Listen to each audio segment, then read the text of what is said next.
Bonjour Nabiso Balandi ya chaîne Nabino la santé n'a pas de prix.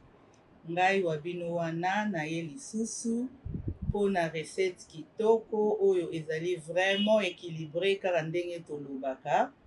Tomemeli bino lelo recette kitoko ya couscous na mbisi ya kokauka. Couscous na biso na mbisi ya kokauka eza vraiment recette moko eza pe facile à préparer. Ndenge kaka tolobaka na la santé n'a pas de prix.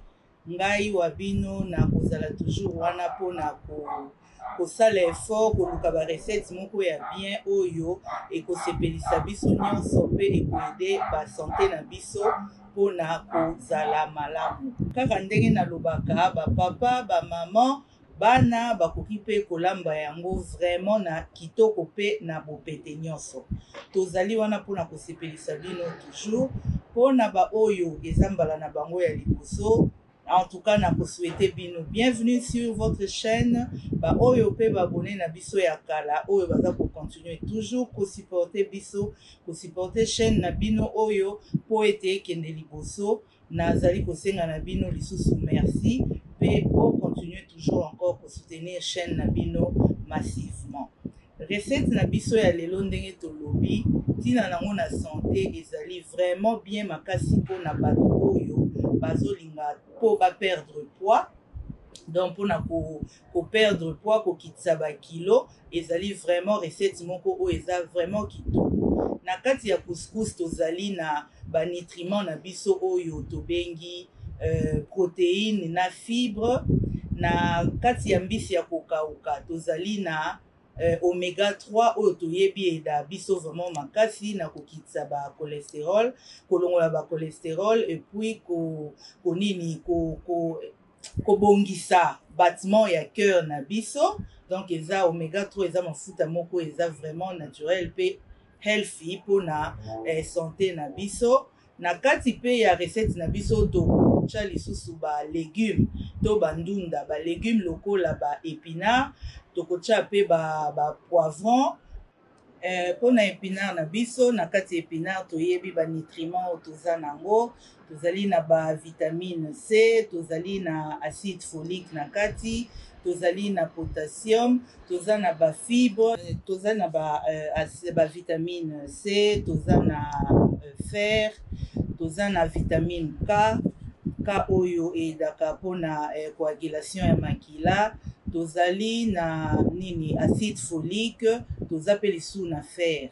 Pona ba légumes mosusu pe oyo totie na kati lokola ba poivron na biso nde tolobaki, poivron na biso eza riche vraiment na ba potassium na ba vitamine C pe. Et en plus de ça tokosalela yango na matungulu oyo ya rouge. Matungulu na biso ya rouge oyo tokotia na kati oyo tobengi charlotte, tobenga yango charlotte ezali na oyo tobengi vitamine B na acide folique na kati. Ba nutriments wana ndenge tozobandela toujours koloba na ba video na biso eza koyede biso makasi.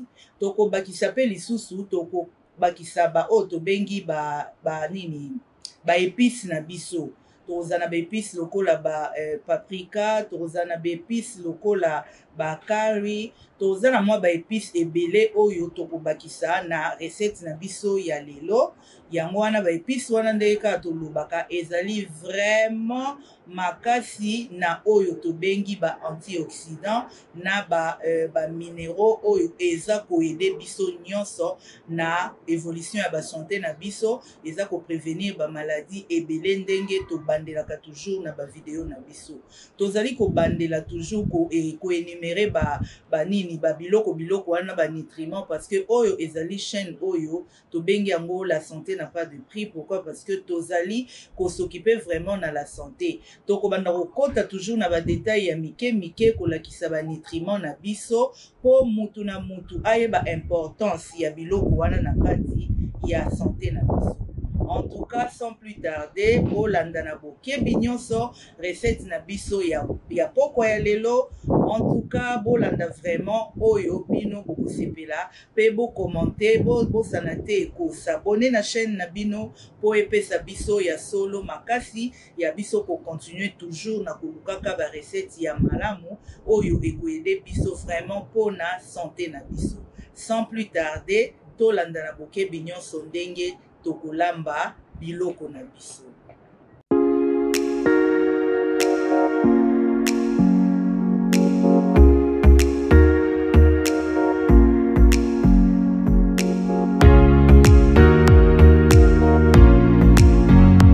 Pona recette na biso ya lelo, tozali na recette oyo eza vraiment simple lisusu pe malamu makasi pona santé na biso. Donc recette moko eza vraiment équilibré, simple pona kolamba. Recette wana ezali ndenge na lobi recette ya couscous. Couscous na misi ya kokauka. Bato mosusu balambaka couscous asalita mosusu musuni pembeni, mais biso lelo na la santé n'a pas de prix, tolingai tosala yango ezala simple. Donc osala couscous na mbisi na biso ya kokauka. Pona recette na biso ya lelo ndenge na lobi tozali na besoin ya mbisi na biso ya kokauka. Ndenge bomoni wana mbisi nyonso koye kosalela ongolo mbisi nyonso ka ya kokauka. Toza na besoin ya pilipili na biso, toza na besoin ya épinard na biso ndenge bomoni wana. Nga natiaka toujours ba vegetables oyo boyebi po yango esalaka vraiment bien mingi mpona santé. Bato mosusu batiaka pe oyo tobengi kale na français nayebi te so ekombo nango nini, mais ngai en tout cas na couscous nanga natiaka kaka épinard. Tokozala na besoin pe ya curry powder to manjano ndenge tobenga yango na lingala ou bien na soki swahili. Donc manjano tokozala nango besoin mokie. Tokozala na besoin ya huile d'olive na biso po tosalelaka plus huile d'olive mpona vraiment yango ezali malamu mingi mpona santé. Bamisusu basalelaka coconut oil, donc basalelaka mafuta ya kokoti, mais ngai nasalelaka mafuta ya kokoti te, nasalelaka plus olive oil. Tokozala na besoin ya hot paprika, donc wana eza banini na biso. Tokozala na besoin ya hot paprika nde bozomona wana. Tokozala na besoin ya ba mixed herbs, donc banini ko ba ingrédients encore tous basangisa déjà esika moko. Tokozala na besoin ya nini cube na biso ya chicken stock cube ndenge bomoni wana. Donc ya ngombe mpona tokoassaisonner yango na kati ya nini na biso couscous na biso. Tokozala na besoin ya mungwa na biso ndenge toza nango na nsima kuna. Tokozala na besoin ya couscous oyo eza vraiment nini repas na biso principal ya lelo. Couscous wana nde bozomona ezali vraiment riche na nini na fibre oyo ya nini ya marron, eza vraiment riche na protéines. Tokozala na besoin ya poivron ya jaune, ya rouge, ya orange. Nga nasukaka na 3 couleurs wana, bamosusu batiaka na ya vert, mais ngai neti déjà natie déjà baépinard na ngai ya vert ezali, na kosalela lingi mpenza kosalela poivron ya vert te. Tokozala pe na besoin ya litungulu ya moke kaka, donc small size ya litungulu ya rouge oyo tobengaka charlotte, litungulu oyo tobengaka yango charlotte. Tokozala na besoin ya ndembi na ai na biso.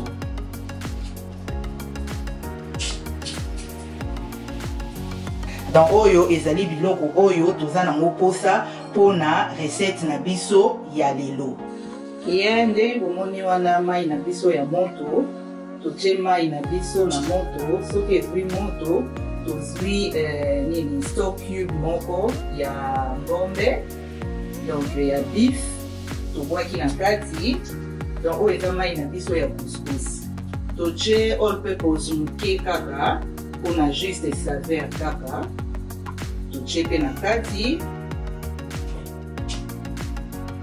wana tobosana ekolakisa bino jumbo all purpose toche na kati tofiniki po etoka mai etoka nzela moko na mai na biso donc wana eza mai na biso ya couscous ntango tozosala ndenge wana tozela mai etoka toche pe kikalungu na biso na moto kikalungu na biso na moto deja na matungulu na biso ekalingamaka deja mpona kosala nini sauce na biso ndenge tozomona wa huile na biso na tie deja na moto po ezwa moto huile na biso d'olive donc mingi pe te nde toloba tozokoyeba biloko wana awa baingrédient oyo na présentaki na ebandeli na katikati deja mpona kotia yango ezala prêt mpona biso kokanye temps mpona kolamba tomoni sikoyo mai na biso etoki donc tokozwa couscous na biso tosopi na mai na biso totiaki ntango etoki tosopi couscous na biso na kati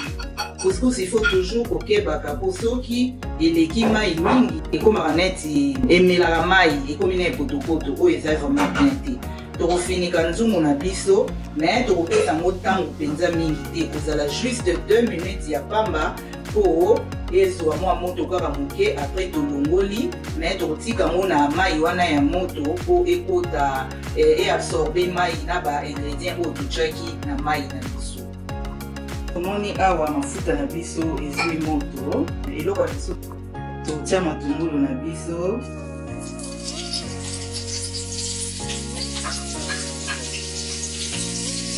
matungulu na biso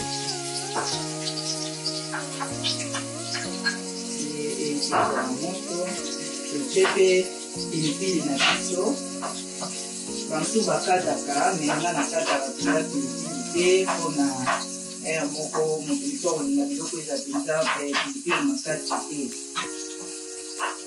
te pilipili na biso tokokokisa likolo ya motungulu tozobalola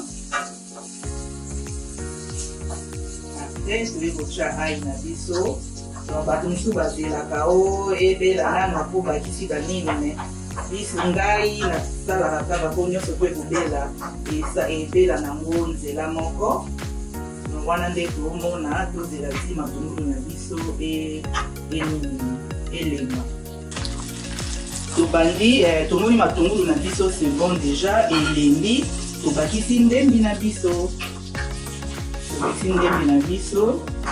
ndenge eza na ntango ndembi na biso mpe ezo nini tobakisi nini na biso tobakisi mix herbs na biso lutu moko cuillère à café ya mix herbs toche moko toche cuillère à café ya paprika cuillère à café ya paprika toche yango mpe moko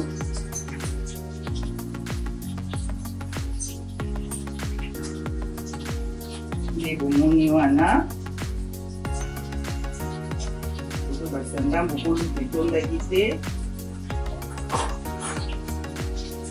tobaloli nano poni na biso etika te donc omélange nyonso ensemble ozobalola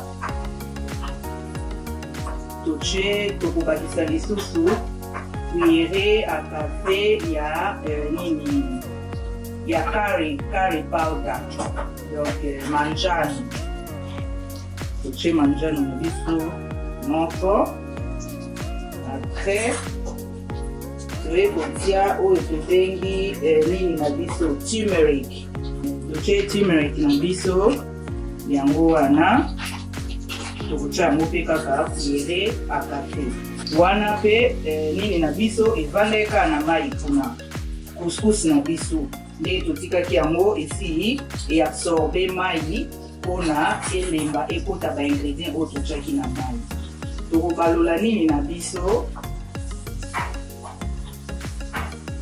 nde bomoni wana ti kozela balembi oyo tobakisaki na baingrédient totie sikoyo mpe ebela après tokobakisa mbisi na biso ya kokauka ndenge nalobaki. Bato mosusu basalelaka bambisi ya bamarke ebele, biso awa tosali mbisi ya kokauka nde bomonaki wana. Yango oyo bamosusu mpe batiaka makerele awa na poto mbisi ya kokauka ezaka mwa pasi mbisi ya kokauka yango biso toche mpona dekran na biso resete na biso ya lelo. Ntango otie mbisi na oyo ya kokauka obalusi ozozela banini na yo ebela, ozwi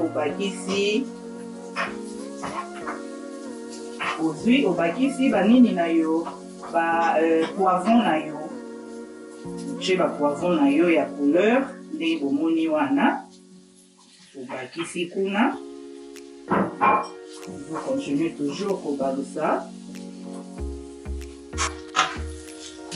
ndenge tomoni wana. Tozongi banini na biso elembi, tozelaki bamatungulu na biso, ba poivron na biso esangana. Tomoni elembi, tokotia mwa mungwa na biso moke. Mungwa na biso nde tolakisaki moke kaka ndenge tokoboya babiloko ya bamungwa mpona sante nde bomoni wana. Mungwa okobakisa yango ata na mesa eza problème te, ke eleka na biloko ezaka mpenza bien te. Ndenge tozomona awa, donc banini na biso esangani, nini na biso nyonso tu matungulu, banini elembi, tobakisa chicken stock na biso, donc cube na biso ya soso tobakisi kuna. Tolobaki mungwa moke, totiaki mungwa kaka moke po cube na biso eza pe na mungwa. Donc tokozwa yango tosangisi, tomélange na nini na biloko na biso, mbisi na biso kokauka na ba légume na biso ndenge totiaki wana tozomona. Tokoya sikoyo kobakisa couscous na biso, biloko na biso awa. En tout cas mélange na biso esangani kitoko ndenge bozomona awa, ezwi deja moto. Tokobakisa sikoyo couscous na biso, tobanda bakisa couscous na biso malembe. Ndenge nalobi na bino couscous kotiango mai ebele te, po soki otiango mai ebele ekoma lokola putuputu, esengaka mai moke kaka. Ntango okovandisa yango na mai wana ozomona ezonini ekokota deja mai, ekokota mai. Ntango okovanda moke okomona sikoyo ebimi neti moko lokola loso ya moko. Mais soki otiango mai ebele, mama couscous na oyo ekozala potopoto. Donc tokobanda obakisa malembe ti na mesure oyo ndenge okolingela couscous na yo ezala. En tout cas mama lamba okosepela, biloko eza vraiment healthy, nayebisi yo eza kitoko mingi mpona sante. Ndenge bino moko bozomona wana, bozomona bino moko bopanza yango mpenza bien. Couscous na biso ezosangana kitoko na mbisi na biso ya kokauka na makambo na biso nyonso. Balola mpenza malamu, ntango baloli vraiment malamu ndenge wana, yo moko ozomona ndenge nini ezosala. Soko olingi mpe kobakisa couscous mosusu kaka yo, mais ngai namoni boye ekoki mpona nini na biso ya lelo. Nakobakisa ta mosusu moke kaka lutu moko mpona omoni bino moko ndenge couleur vraiment epesi kitoko. Repas moko simple okolamba ngo na moins d'une heure, donc 45 minutes olambi mpenza biloko na yo ebele. Ndenge eza wana tozobalola ngo malembe, donc ba végétable na biso, ba légume na mbisi na biso ya kokauka. Omoni vraiment repas ndenge evandi. Allez, tokomi sikoyo na étape na biso ya suka. Étape na biso ya suka ndenge nalobaki, nabakisaka toujours épinard na nga na suka. Pourquoi nalinga épinard mingi? Naopesa bino devoir okende bino moko bosala recherche. Épinard esalaka nini na santé, ou bien nakokoma question wana na nini na commentaire na ngai na se. Ali moto na moto a répondre na tala réellement so beaucoup ta rapenza na nini na côté ya ba commentaire. Épinard esalaka nini? Health benefit ya épinard na nzoto ezali nini? Épinard ya mobesu na épinard ya balamba. Na obasi épinard na nga na suka ndenge bomoni awa. Épinard na nga yango oyo na bakisaka mo toujours na suka. Bato mosusu bakataka. Banso pe bakataka na bango te me nga nakataka na nga te po eza épinard ya mikie. Donc ezalaki déjà bien lavé. Ils vraiment bien lavé, ils ont été que qui kara bongo basukoli tete. Tout ça m'a rappelé misusu déjà basukola. Mais oyangai ezaki osukolaté na sukola ki yango. Au épinard na yo, osangisi na mélange na yo. Tochaka toujours épinard na suka ndenge tokobaka po et garder ba nutriments na ngo. Épinard esengaka te eumela mingi na moto. Donc to mélanger boye. Nzipindu munanga donc tozonga lisusu na 5 minutes. Biso tozongi 5 minutes après tomoni biloko na biso ebeli tala ndenge biloko na biso ebeli kitoko épinard na biso yango oyo tokataki te me bomoni yango mo ndenge enini et soki esangani déjà na biloko et puis ebimi vraiment vert kaka ndenge oyo tolingaka. Cuisine na biso ya lelo tosuki awa tala bino moko ba mama, en tout cas recette moko simple pe healthy. Tokolakisa bino sikoyo ndenge nini tokopresente yango na sani. Topresente bino couscous na biso yango oyo na sani. Botala ndenge vraiment ebini kitoko makasi. En tout cas maman meka lamba yango na moins d'une heure okolamba biloko kitoko oyo eza vraiment malamu mpona santé ekoti ba légumes na biso mbisi na biso ya kokauka biloko nyonso kaka oyo totangaki na ebandeli ya cuisine na biso. Recette na biso kitoko yango oyo ndenge bozomona wana. En tout cas ndenge kaka na lobaka na kosenga na bino tolia elongo bino boliaka na molimo mais bomeka. Merci beaucoup. Ciao ciao.